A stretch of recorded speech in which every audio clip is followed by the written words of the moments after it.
adalah kisah Tabat. Cerita ini dimulai dari sebuah pondok pesantren di Purwodadi, Jawa Tengah.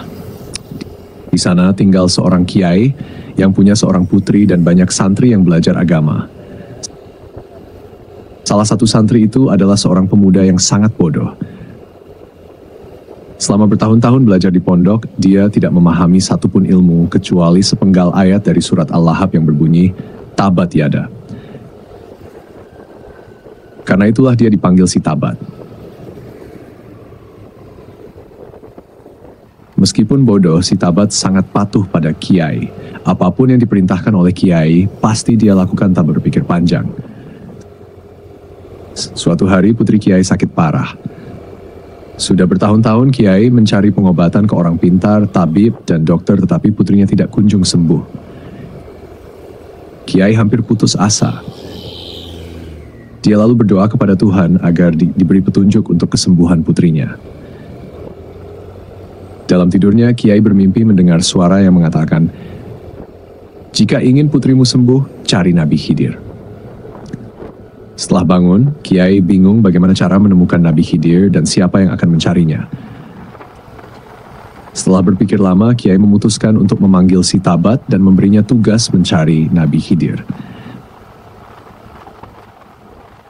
Si Tabat karena patuhnya langsung menerima tugas itu tanpa tahu siapa atau di mana Nabi Khidir.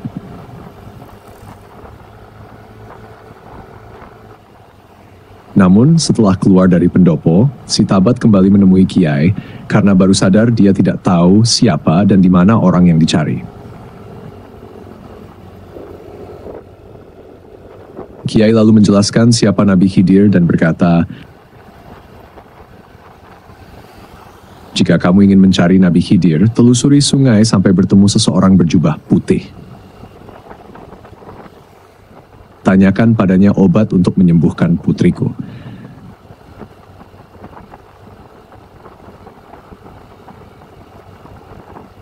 Si Tabat lalu pergi menyusuri sungai. Bertahun-tahun dia berjalan sampai suatu hari dia melewati sebuah kuburan tua dan mendengar suara yang memanggilnya. "Tabat, kamu mau kemana?"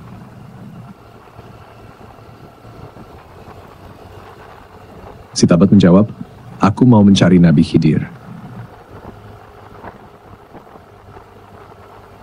Suara itu yang ternyata berasal dari seorang ulama yang disiksa di dalam kubur, meminta tolong kepada Tabat agar menanyakan kepada Nabi Khidir kenapa dia disiksa.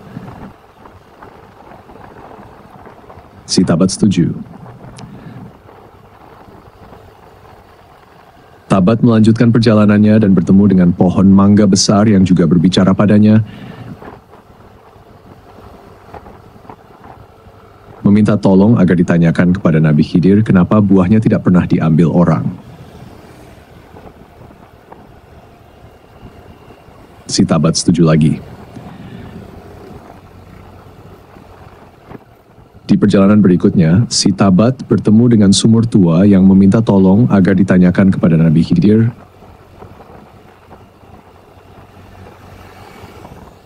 kenapa airnya tidak pernah diminum orang.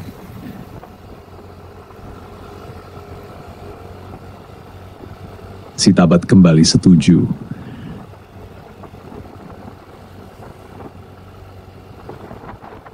Setelah bertahun-tahun menyusuri sungai, akhirnya si Tabat bertemu seorang pria berjubah putih.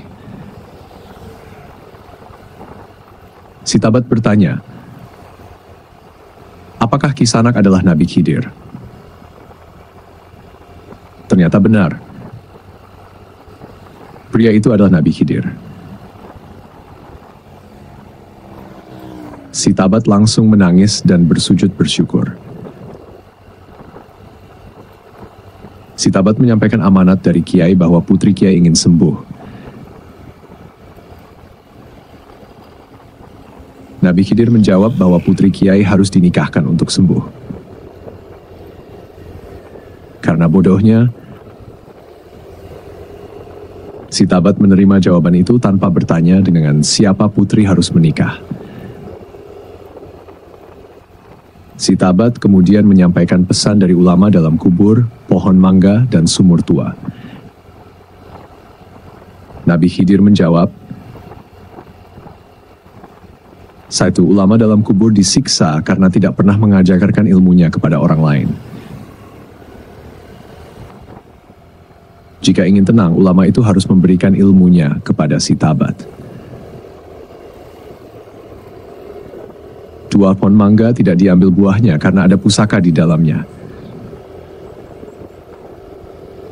Jika ingin buahnya diambil, pusaka itu harus diambil.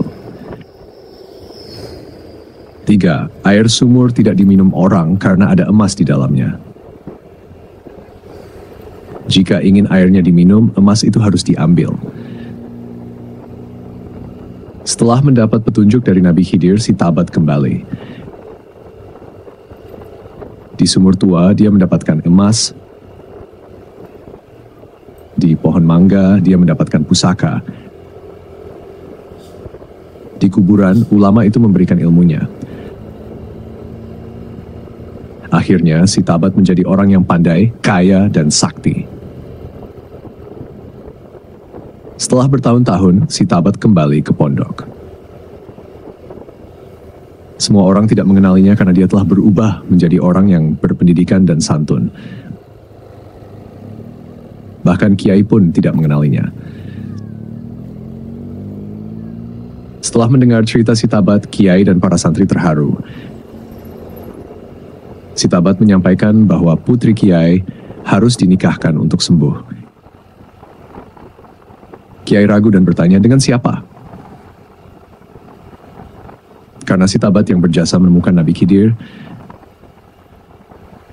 akhirnya kiai menikahkan putrinya dengan si Tabat.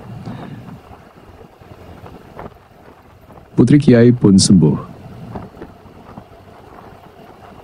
Dan mereka hidup bahagia.